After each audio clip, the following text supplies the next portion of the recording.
Hello mga guys, happy Sunday po, no? Happy Sunday. Musta na po kayo? Live po tayo ngayon, no? So, ang pag-uusapan po natin ngayon mga guys ay tungkol dito. Ayan, iba yung ating title. Yung title po natin mga guys, no? Description po natin ay may nagtatanong po kasi sa akin, ano daw yung sinasabi ni PBBM, no? Yung nasa Shangri-La. Ano daw yung sinasabi niya tungkol doon sa Treaty of Paris at saka sa Treaty of Washington. At saka, pangalawang topic, wala daw na itulong ang Amerika sa atin, sabi ng mga DD sheets. At kasama na rin dito sa nagsasabi yung kanilang mga poon, katulad na lang ni Digong, di ba? Kung maalala niyo mga kaibigan, si Digong kapag nagsasalita yan, no? Tsaka si Roque, wala naman daw na itutulong ang Amerika sa atin, no? Yun ang kanilang mga sinasabi. Kasi alam naman natin naka-incline sila 'di ba sa China. So para sa kanila, China lang ang may naitutulong, ang Amerika wala daw na itutulong, no? Yun po ang kanilang narrative, mga kaibigan. So tingnan nga natin, no, papaliwanag po natin sa napakasimpleng paliwanag. Ano nga ba yung sinasabi ng ating Pangulo, no? Yung Treaty of Paris at saka itong Treaty of Washington. Okay, mga guys, itong sinasabi kasi ng Pangulo natin, yung Treaty of Paris at Treaty of Washington, may kinalaman kasi ito sa ating teritoryo, no? Diyan sa mga soberanya natin, diyan sa West Philippine Sea, no? So, alam naman natin mga guys na itong topic na to talagang hindi ito matapos-tapos dahil patuloy pa rin mga guys yung panghaharas ng China sa atin, no? Na patuloy pa rin tayong hinaharas mismo sa ating tinatawag na exclusive economic zone, no? Hinaharas tayo sa 200 nautical miles exclusive economic zone natin, hindi tayo pinapapunta, no? So, pag-uusapan natin ano nga ba itong sinasabi ni PBBM. Sorry mga guys. Ano nga ba itong sinasabi ni PBBM tungkol dito sa Treaty of Paris at saka sa Treaty of Washington?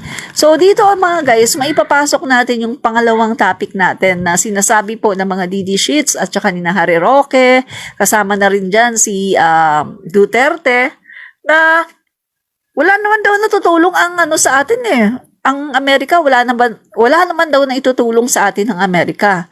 So, tingnan natin kung totoo ba na walang naitutulong sa atin ng Amerika. So, mga guys, alam naman natin na sinakop po tayo ng Spanish for 333 years, no? Ganyan po katagal ang pananakop ng mga Spaniards sa atin, 333 years. At alam nyo naman mga guys na sobrang yaman po ng ating bansa, ang Pilipinas. Ang Pilipinas po, bago dumating dito yung mga Spaniards, no, ay mayaman na po talaga tayo, no? Hindi lamang tayo mayaman sa kultura, kundi mayaman po talaga tayo sa mga tinatawag na mga natural resources at saka mga physical resources po natin, no? Legit po, katulad po ng mga gold, mga kung ano-ano pang mga mahalagang mga bato, mga precious stones, basta mayaman po talaga ang Pilipinas, no? At ang mga unang Pilipino po ay talagang parang ang palamuti po sa kanilang katawan ay mga gold, no? Sandali. Anuhin natin yung ano nito? Yung ebidensya. Sandali mga guys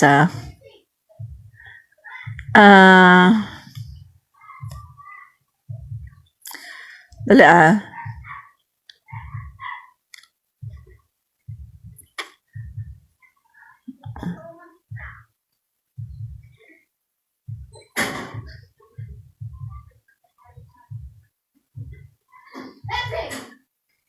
Bakit ba palagi ko nakakalimutan yung sandali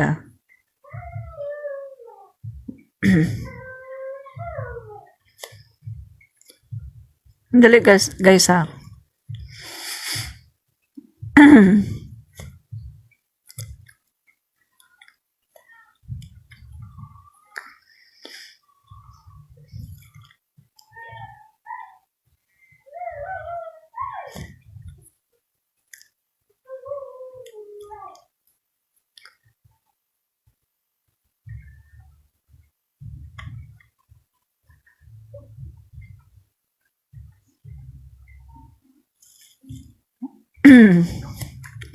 Sandali ah.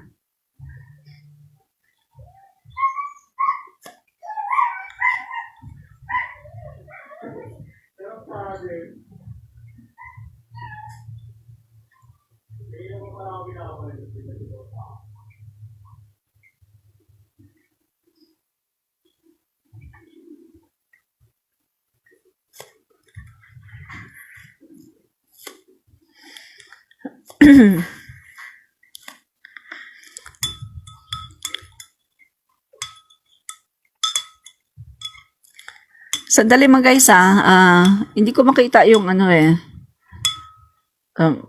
Mamaya na lang natin i-ano yun. Hindi ko makita yung ano, yung reference ko na doon siya guys malalaman. Hindi ko pa kasi na-save eh. Doon ebidensya mga guys na bago dumating dito yung mga Spanish ay makikita na yung mga naunang Pilipino ay talagang mayayaman mga guys, no? Mayayaman at saka yung mga ginto mga guys na pinapalamuti sa ating mga katawan ay parang nagpapalamuti ka lang ng basta ano lang parang ginagawa lang na laruan, no? So sabi ko nga mga kaibigan, isa sa aking katunayan dyan, yung aking lola, yung aking lolo, no? Nagtataka ako dati, bakit yung mga ngipin nila merong parang mga gold, no? So sabi ko, ano ba yan? Sinanong ko yung lolo ko, no? Maliit pa ako noon, mga 1970s yon. So tinanong ko yung lolo ko, sabi niya, gold daw yon. So, ganun po mga kaibigan, yung lola ko naman noon, kapag siya po ay nag-story, sinasabi nga po niya na yung mga ginto doon, parang ginagawa lang nila ng mga laruan, no? So, mga guys, marami pong ano niyan, maraming mga katibayan yan. In fact, di ba, may mga nadidig yung ating mga somewhere in Agusan, 'di ba? Somewhere in Surigao, meron pong mga nadidig na mga ginto talaga. Yung isa pa nga, 'di ba, nasa Ayala Museum na yung parang belt siya na gold, pure gold po siya. Tapos yung iba naman parang yung mga kupitan, mga pure gold na talagang nahuhukay po sila mga kaibigan somewhere in Surigao, in Agusan, in Mindanao po, no, sa parte ng Mindanao. So yan po, yung mga nahuhukay na yan po ay isa sa mga ebidensya ng pagkakakilanlan natin ng mga Pilipino na bago man dumating yung mga Spanish dito, ay ano na tayo kumbaga meron na tayong sariling kultura at talagang meron na tayong mga sariling pamahalaan, mga kaibigan, meron na yan no? So pinag-aralan po natin yan as early as elementary, di ba? Nag-aaral tayo niyan mga kaibigan, yung mga mayroon pang mga balangay, no? Barangay yan mga kaibigan, no? So at yun nga yung may mga form of government, yan, may mga dato kasi nung unang panahon, di ba, hindi pa naman Christian ang Pilipinas po, ay hindi pa po Christian country. Mga Muslim po talaga ang nandito sa Pilipinas, no? So nung na-colonize tayo ng Spaniard, doon lamang po tayo marami sa mga Pilipino ay naging Christian, no? So, yun nga mga kaibigan, pag-uusapan po natin, ano ba yung sinasabi daw ng ating Pangulo na Treaty of Paris, na banggit po niya doon sa Shangri-La. Mga kaibigan, titingnan natin ito pong Treaty of Paris ay isang katunayan na mali po yung sinasabi ng mga DD sheets na wala daw na itulong sa atin ang Amerika. So, tingnan po natin ano ba yung Treaty of Paris. Basahin natin. So, ito pong Treaty of Paris, okay, basahin natin Yan. Ang Treaty of Paris po ay opisyal po na tinatapos ng Treaty of Paris. 1898 po ito ang panahon ng kolonisasyon. Dali, hindi ko makita. Hindi pa kasi ako magpakatotoo na malabo yung mata ko Ayoko sana magsalamin. Ang panahon, Treaty of Paris, ang opisyal, tinapos nito ang treaty, sandali, biglang namatay yung aking cellphone. Ito. Treaty of Paris. Yan. Ang Treaty of Paris, mga guys, ay opisyal nito na tinatapos ang panahon ng kolonisasyon ng mga Espanyol sa Pilipinas, no? So 1898 po ito, mga guys, no? Pinagkaloob ang pag-aari ng Cuba, Puerto Rico, Guam at Pilipinas sa Estados Unidos, no?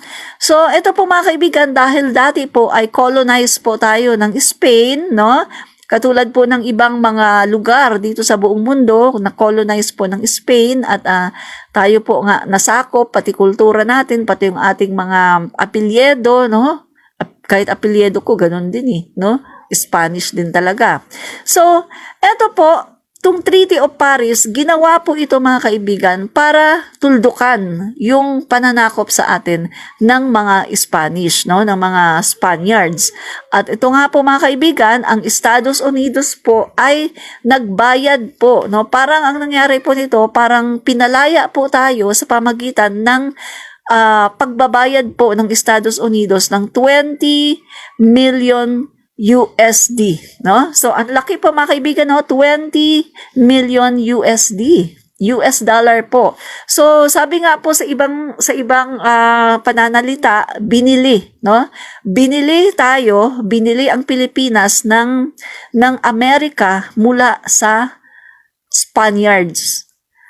Ang kanilang reason bakit nila ginawa 'yon, bakit binili nila ang Pilipinas sa mga Spaniards, ang reason po ng Amerika ay hindi para sakupin tayo, kundi para bigyan tayo ng kalayaan. Yan po, bigyan po tayo ng kalayaan. Pero bago pa man po tayo nabigyan ng kalayaan, mga kaibigan, alam naman natin na may mga sandali din po na nakapagmalabis muna, no? Nagmalabis muna yung mga Amerikano bago talaga nila tuluyan na binigay yung ating kalayaan. Pero at least, mga kaibigan, no? Andyan yung gesture nila na tinulungan po nila ang Pilipinas sa pamagitan po ng Treaty of Paris, no? Tayo ay pinalaya ng mga Amerikano sa pamagitan ng pagbibigay po, no, ng pera sa mga Spanish, 20 million USD. Malaki 'yon, no? So napakalaki po noon, mga kaibigan, no? Para po tayo ay makalaya mula sa mga Spanish. So kung titingnan natin dito, ano yung sinasabi ng mga DDS na hindi naman tayo tinutulungan ng mga Amerikano? Dito nga lang po sa ginawa nila dito sa Treaty of Paris, ito ay isang malaking katibayan na tinutulungan po tayo ng mga Amerikano. So basahin po natin na yung Treaty of Paris, ha. Ito po, nakasalalay po dito yung ating yung ating mga isla, no, sa West Philippine Sea, no. Tingnan natin, ha. So, ito po yan. Treaty of Paris, 1898, officially ended the period of Spanish colonization in the Philippines and granted possession of Cuba, Puerto Rico, Guam, and the Philippines to the United States. So, kahit yung mga Puerto Rico, Guam, napalaya na rin sila, no? So, sila po, mga kaibigan, ay hindi na po na-colonize ng Spain. And then, United States paid $20 million, 20 million USD and recompense to the Spanish government. It signals the end of global Spanish colonization and the rise of American. Yan. Nakalagay dito, American imperialism in the Pacific theater as well as the role of the United States as world power, no? So, mga kaibigan, itong sa Treaty of Paris na ito, nakalagay lang kasi dito na pagmamay-ari ng Pilipinas ay yung ating mga isla, no? Yung ating mga isla, mga guys, na yung hindi dito sakop yung tinatawag natin na Bajo de Masinloc, Ayungin Shoal, no? Hindi pa doon sakop diyan sa Treaty of Paris. Kaya kung yung iba nating mga tinatawag na historian daw, no, historian ko, no, na sinasabi nila na hindi naman talaga sa atin yung West Philippine Sea, hindi naman sa atin yung Bajo de Masinloc, yung Ayungin Shoal, kasi hindi naman yan included doon sa Treaty of Paris. Pero nagkakamali po sila doon kasi kita nyo nga, mga kaibigan, kinorek po ng ating Pangulo, Bongbong Marcos, etong itong ating mga teritoryo, no? Sinabi po niya doon sa Singapore, no, sa Shangri-La, no, mga kaibigan, nung siya po ang naging keynote speaker, sinabi po niya ang kahalagahan, mga kaibigan, ng Treaty of Paris at ng Treaty of Washington. Kasi yung Treaty of Paris hindi lang po doon nagkaroon ng tuldok. Hindi po yun natuldukan. Nagkaroon po yun ng amendment sa pamagitan po ng Treaty of Washington, no? So ito pong Treaty of Washington, ginawa po ito 19,000, no? 1900. Ito ay nilagdaan noong November 7, 1900 at nagkaroon ng bisa noong March 23, 1901, no? Nang ang mga ratifikasyon, mga kaibigan, no, nagkaroon ng ratifikasyon doon sa Treaty of Paris. Ito na yon, na-ratified po yung Treaty of Paris sa pamagitan ng Treaty of Washington, no? So, ano-ano na dito, mga kaibigan? Pagdating dito sa Treaty of Washington, no, the treaty sought to remove the ground of misunderstanding growing out of the interpretation of the Articles 3 of the 1898 Treaty of Paris by clarifying specifics of territories relinquished to United States by Spain. It explicitly provided. Kasi mga kaibigan, nagkaroon nga ng agam-agam, no, na sa Treaty of Paris kasi hindi kasi siya kumpleto, no? Hindi doon binabanggit yung ating mga isla, no? Outside doon sa ating tinatawag na parang wala pa yung mga nasa 200 nautical miles, no? Ang pasok lang doon sa Treaty of Paris, mga kaibigan, ay yung mga malalapit lang na mga isla natin. So, kung pagbabasihan lang natin yung Treaty of Paris, hindi po pasok yung tinatawag natin na West Philippine Sea or yung tinatawag natin na pinag-aagawan ng China, no, at ng Pilipinas na yung Bajo de Masinloc, yung Ayungin Shoal, hindi po yan pasok doon. Pero dahil nga po nagkaroon ng ratification, no, sa pamagitan po ng Treaty of Washington, ayan po, doon po doon po nagkaroon ng linaw yung misunderstanding, yung pag-agam-agam, no, nagkaroon po ng linaw sa pamagitan po ng Treaty of Washington, no? So, tingnan natin, no, yung Treaty of Washington, mga kaibigan, no? So, nagkabisa nga ito noong March 23, 1901, mga kaibigan. At dito, nilinaw nga yung nasa Artikulo 3 ng 1898 Treaty of Paris, no? So, sa pamagitan ng paglilinaw ng mga detalye ng mga teritoryong binitiwan ng Espanya, no, at ibinigay or pinagkaloob sa Estados Unidos. Ito ay, yung mga kaibigan, ibinigay ng Espanya sa Estados Unidos ang lahat ng titulo at pag-aangkin ng titulo na maaring mayroon siya sa panahon ng pagtatapos ng Treaty of Peace of Paris, no? So sa alinman at lahat ng mga isla, no, mga kaibigan, sa alinman at sa lahat ng mga isla na kabilang sa Philippine Archipelago na nasa labas ng mga linyang inilarawan sa Artikulo 3 ng treaty na iyon at particular na sa mga isla ng Cagayan, Mapun, Sulu at Sibutu. Kasi mga kaibigan, doon sa Article 3 na tinatawag doon sa Treaty of Paris, nandun nakasulat doon, mga kaibigan, kung ano lang yung mga teritoryo natin. So, kung pagbabasihan natin yung Treaty of Paris, hindi kasama doon yung inaangkin natin ngayon, yung na-award sa atin. Pero dito sa Treaty of Washington, nilinaw nito, mga kaibigan, na maging yung mga isla, maging yung karagatan doon outside, mga kaibigan, doon sa Article 3, no, ng Treaty of Paris, mga kaibigan, outside nun, yung sa linya, yun ay atin din. So, lumalabas na nasasakop na natin, mga kaibigan, yung mga karagatan at isla na kasakop ng ating 200 nautical miles. Kasama na dyan yung Bajo de Masinloc, Ayungin Shoal, no?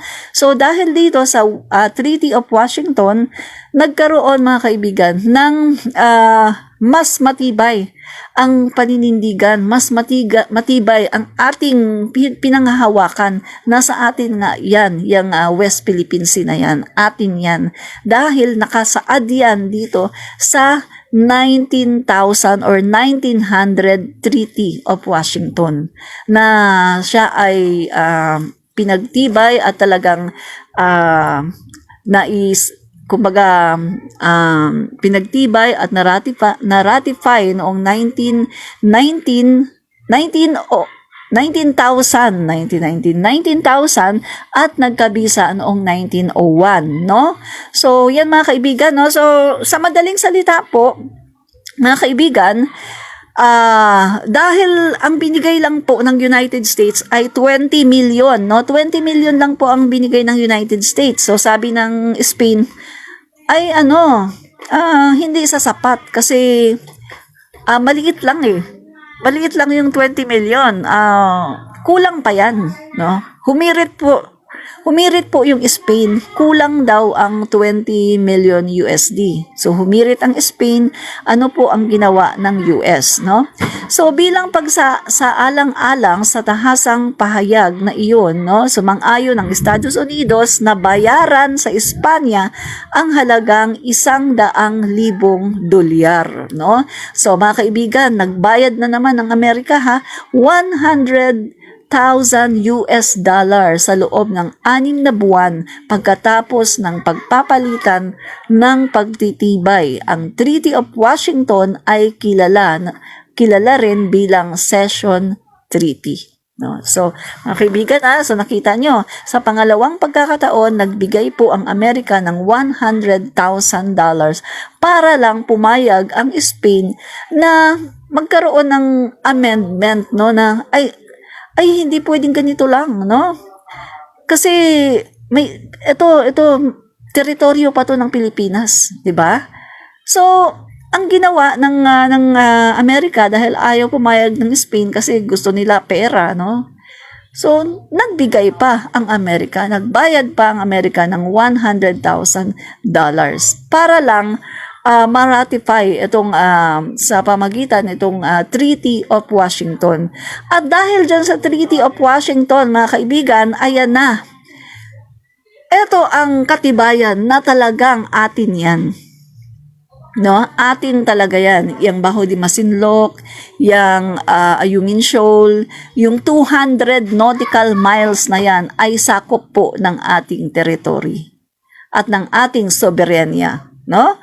Yan po mga kaibigan ang katotohanan. Kaya anong sinasabi ng mga didishits na walang tulong ang Amerika sa atin? Dahil kung titingnan natin mga kaibigan, kung hindi po binili ng Amerika ang Pilipinas mula sa Spaniards, kung hindi po nila tayo sinalo mula po sa Spaniards, sa tingin nyo ba malayang bansa tayo ngayon? Hindi tayo magiging malayang bansa. Hindi tayo mabibigyan ng kalayaan dahil habang buhay lang tayong sinasakop ng Spain. So, ang ginawa po ng Amerika, dahil ang Amerika po ay beacon of democracy at sila po talaga ay naniniwala sa demokrasya, hindi nila hinahayaan na pag may mga maliliit na bansa na walang kakayanan, hindi nila hinahayaan na habang buhay ito na maging colonized at habang buhay na maging alipin. Katulad ng ginawa nila, 'di ba? Pinalaya din yung Cuba, yung Mexico at yung iba pang mga bansa. Pinalaya mula sa pagko-colonize ng Spanish or ng Spaniards. So, kita nyo mga kaibigan, maganda po ang ginawa ng Amerika sa Pilipinas, no? And Lee Soriano, no? Salamat po. We are pagan country before dumating ang mga Spaniards. Sinagdala ng iba't ibang klaseng santo. Yes po, before, marami pong mga kumbaga, maraming mga Diyos, no? Tinatawag na mga Diyos-Diyosan. Ang mga Filipino po noon sumasamba sa mga anito, sa mga Diyos-Diyosan. At mga Muslim din po, no? Marami din pong mga Muslim. Hindi pa talaga tayo yung tinatawag na Christian country. Pero dahil po sa mga Spanish, no? Sila po yung nagdala dito ng religion na Christianity, no? So, kaya nga lang mga kaibigan, hindi naman maganda yung ginawa nila kasi tayo ay sinakop nila at inapi, no? At bukod sa pang-aapi ay kinukuha nila at dinadala nila sa Spain ang ating mga kayamanan, no? Kung tutuusin, ang yaman-yaman po natin.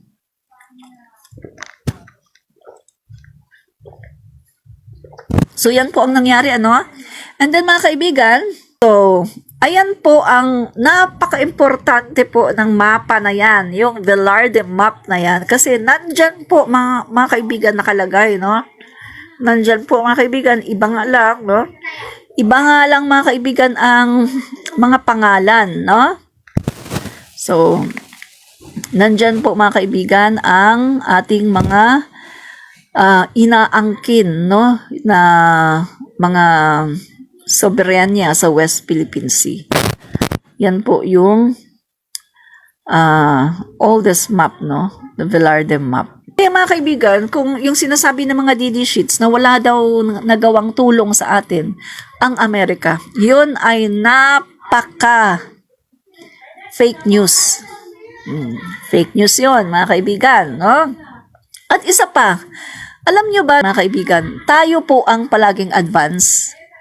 Kung titignan po ninyo yung mga picture natin, yung mga lumang picture po natin, mga kaibigan, ikumparan po ninyo sa mga lumang picture ng Singapore, ng China, ng Korea, ng Vietnam, at ng iba-iba pa.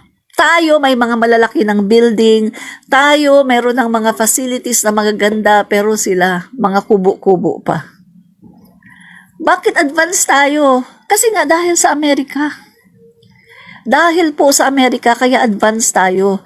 I-ano nyo po, i-recall po ninyo ang inyong history. I-recall po ninyo at balikan po ninyo yung kasaysayan natin. Tignan ninyo yung mga pictures ng mga iba-ibang bansa, ano, mga Southeast Asian country, yung mga kapitbahay natin.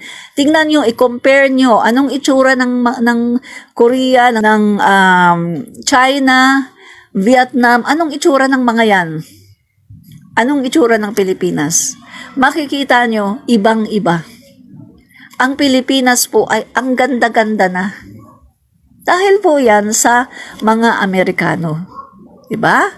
So, ang mga Amerikano din po, mga kaibigan, ay malaki din po ang naitutulong sa atin. No? Kapag may mga krisis, alam naman natin yan, mga kaibigan, ang mga Amerikano ay nagpapadala ng mga aid. Kapag may mga napansin nyo mga guys, kapag merong mga disaster, yung Marawi siege nga lang mga kaibigan Sino ba yung tumulong doon? Diba mga sundalong Amerikano? Wala namang nagpadalang inchik doon Wala namang mga inchik na sundalo na nagpadala doon. O, diba? Palagi po mga kaibigan, ang tumutulong po sa Pilipinas ay Americans, hindi po mga inchik.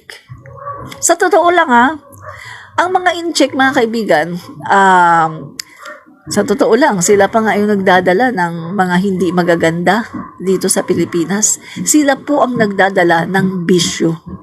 Even in the time of Jose Rizal, di ba? Sa panahon ni Jose Rizal, kitang-kita mo doon sa No Limit Tangere na kapag sinabing incheck, hindi tayo hindi tayo kumbaga racist, no?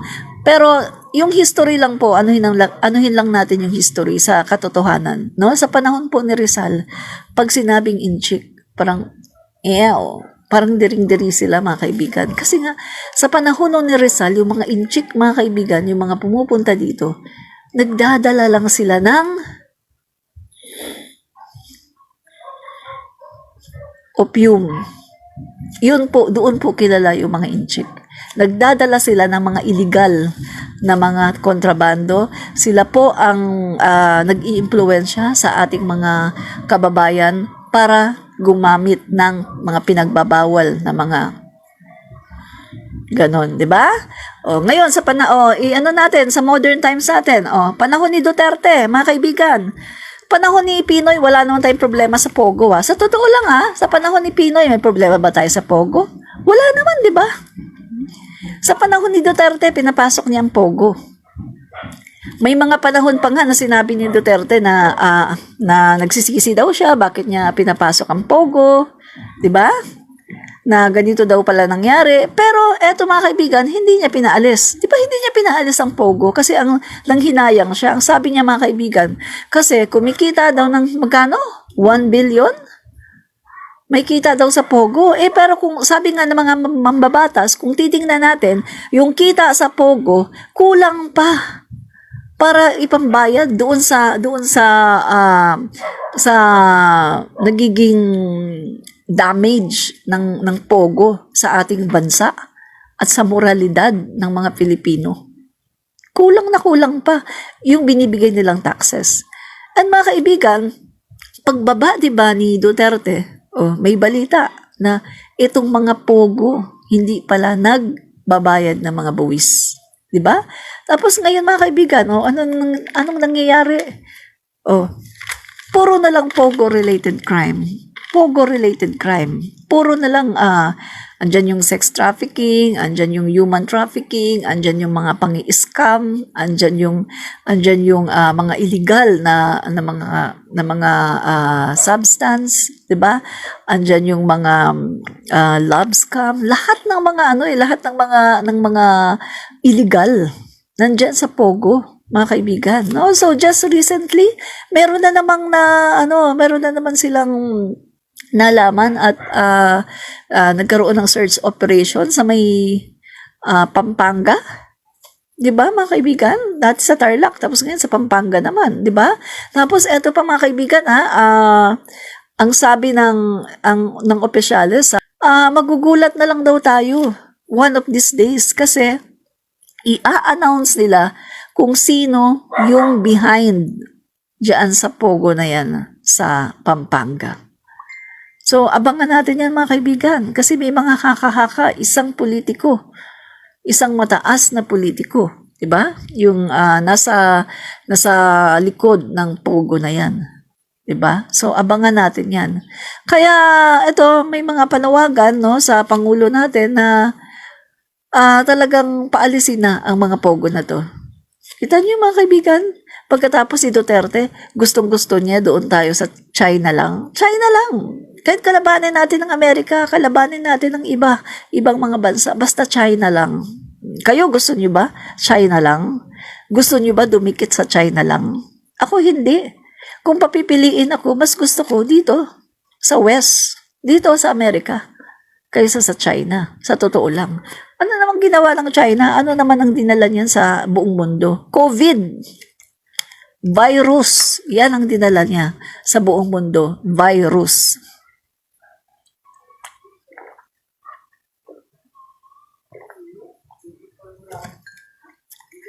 Diba mga kaibigan? Virus ang dinala ng China sa buong mundo. Sa totoo lang. Tapos ano pa? Yung mga sinasabi nila na, pupunduhan nila ng mga projects, hindi naman nagkatotoo. Diba? Yan yun mga kaibigan. Kaya itong mga DD sheets na to, sinasabi nila na wala daw na itutulong ang Amerika. Hello? Isip-isip nga kayo, tingnan nyo kung walang naitulong ang Amerika. Isip-isip kayo. Madami pong naitulong ang Amerika. Kahit nung sa panahon ni President Marcos, bata pa ako noon, sa panahon ni President Marcos, nagkaroon ng krisis sa pandaigdigan, no? Sa bigas, oil crisis, nagkaroon yan, mga 1973. Bata pa ako niyan. Ang Amerika, tumulong din, di ba?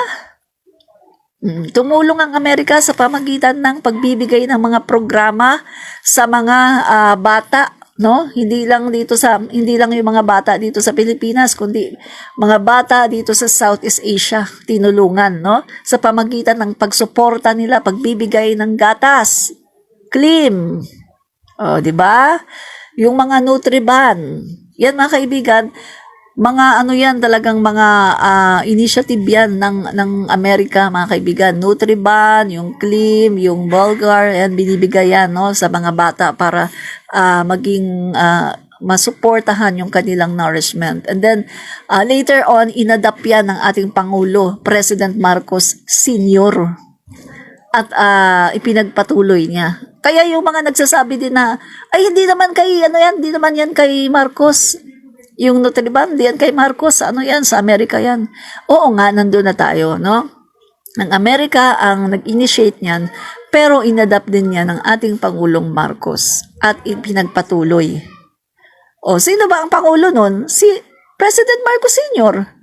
Hindi ibig sabihin, programa niya yon. 'Diba? Ganun lang yun eh. Yung utak ng mga yung ibang mga tao, wala eh. Utak bulinaw eh. Hindi daw programa ni President Marcos. Eh, sino bang presidente nun? 'Di ba si President Marcos? Hindi siya ang may programa nun. Ganun lang yun mga kaibigan, no? So, ano pa mga kaibigan? Kapag nangangailangan tayo ng mga humanitarian assistance, andyan palagi ang Amerika. 'Di ba?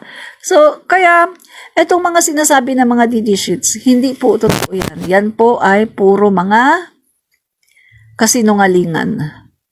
Akala mo ang gagaling nila eh, no? Hindi naman sila nabuhay ng panahon ng isa pa to, US to provide 70 million logistic support for disaster response in Mindanao. Yan. February 12, 2024. Mga kaibigan, nakikita nyo to.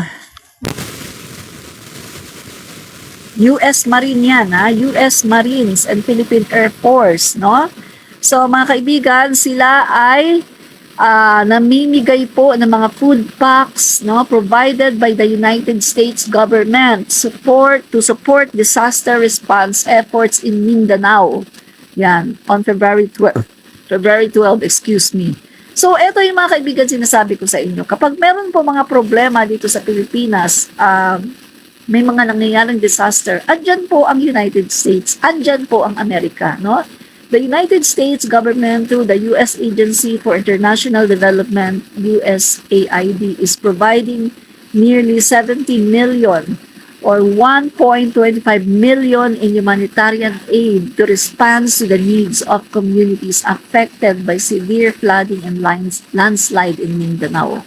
So this new funding will provide emergency food, shelter, water, sanitation, and essential hygiene items to support disaster-affected communities in Davao de Oro, Davao del Norte, and Davao City and Mindanao.